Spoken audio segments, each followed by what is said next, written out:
اشرف غنی په افغانستان کې څه کړي وو؟ سلامونه او ښه راغلاست. لیکنه د عبدالغیور صافي ده. خو دا چې ولسمشر غني څه کړي دي له دې څخه مخکې در سره غواړم دا معلومات شریک کړم چې ولسمشر غني په دوبۍ کې د 2 اونیو راپدې خوا له محب او فضلي او خاصو ساتونکو جلا کړی. په تیرو 2 اونیو کې د قطر او اماراتو په همکارۍ د ولسمشر غني او برادر ترمنځ 3 ځله لیدنې هم شوي. هڅې روانې دي چې ولسمشر غني قانع کړي افغانستان ته ولاړ شي، د طالبانو ملاتړ اعلان کړي او د ټول شموله حکومت پر رامنځته کېدو کې همکاري وکړي. خو غني د دې په بدل کې ځینې مهم شرطونه ایښي. که چیرې دوی نتیجې ته ورسیږي ډېر ژر به اوسنی بحران حالت مهار شي. په دې اړه بیا در سره په راتلونکو ویډیوګانو کې پوره او مهم جزئیات شریکوم. اوس راځئ چې په دې وغږیږو چې ولسمشر غني په 8 کلونو کې د هغه په واکمنۍ کې څه وکړل. زما په اند ولسمشر ډاکټر اشرف غني د راتلونکو نسلونو لپاره اساسي بنسټیز او نه نړیدونکي بنسټونه ورغول. داسې بنسټونه چې وخت او زمان امکاناتو ته په کتو له فکر او تصور لرې وو. د ولسمشر د 8 کلونو لاسته راوړنې یو څو نمونې او مثالونه ستاسو په وړاندې ږدم او تاسو هم چې کله ویډیو تر اخره ولیدله بیا قضاوت وکړئ. د هیواد تر ټولو ستر سلما بند یې بشپړ کړ. د چین سره یې د ورېښمو ستر اقتصادي او تاریخي لویه لاره پرانیستله. د حکمتیار سره یې سوله وکړه چې له برکته اسلامي حزب د جګړې څخه د سیاست ډګر ته راوګرځېدل. په افغانستان کې د ناټو پوځیان یې له هیواده وویستل. د افغانستان له اقتصادي انحصاره یې خلاص کړو. د شمال ټلوالي لنډغر امپراتور عطا محمد نور یې له تخته راښکته کړ. د 2001 کال څخه راپدې خوا لومړی ځل و چې د طالبانو سره یو بریالی او سرتاسری اوربند ترسره شو. د چابهار ستر بندر یې راته جوړ کړ. هیواد یې له ویجاړولو وژغوره.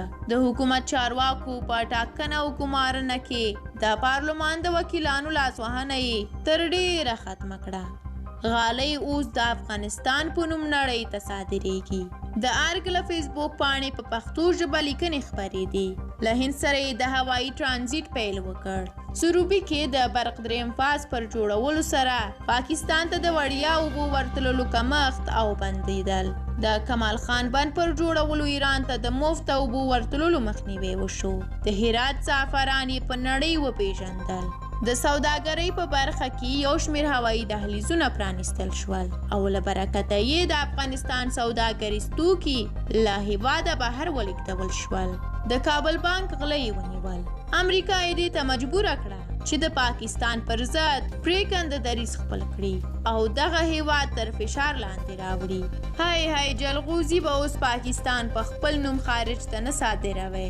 د سوداګرۍ په برخه کې د ولسمشر اصطلاحاتو نړۍ کې افغانستان لومړی مقام وګټه. ټولې دولتي ادارې یې الکترونیکي کړې. د نړۍ په سطح افغانستان 10م نمبر هیواد و چې د 90 هیوادونو سفارتخانې پکې موجودې وي. په دومره جنگي حالاتو کې افغانستان 14م نمبر هیواد و چې د وطن عوایدو یې هر څه پوره کولی شول. په نړۍ کې افغانستان 4م نمبر هیواد و چې د IMF قرضدار نه و لکه پاکستان.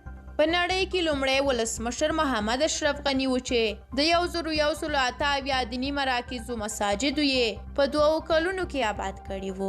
په نړۍ کې لومړی ولسمشر محمد اشرف غني و چې په 6 کلونو کې 2309 ښوونځي رغولي او جوړ کړي دي چې په اوس وخت کې یعنې د طالبانو په حکومت کې حتی طالبان په دې نه توانیږي چې د ښوونکو معاشات پوره کړي. ښوونځي رغول خو پرېږده.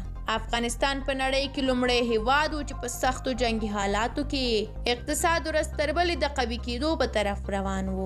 خو بدبختانه چې افغانان د محمد اشرف غني په قدر پوه نه شول او کبر یې وکړ. همدغه کبر ټول افغانان ووهل. له بده مرغه نن مو د اقتصاد لوری نه دی معلوم او هیواد مو د سخت اقتصادي بحران سره مخ دی. درنو لیدونکو مننه چې دغه ویډیو تر پایه را سره وئ. دا چې ولسمشر غني څه کړي وو دا مې په دې لنډه ویډیو کې در سره شریک کړل. د لا ډېرو ویډیوګانو لپاره که یوټیوب چینل سبسکرایب کړئ نو زموږ تازه ویډیوګانې به له لاسه ورنه کړئ. تر بیا او بلې ویډیو ښه وخت ولرئ.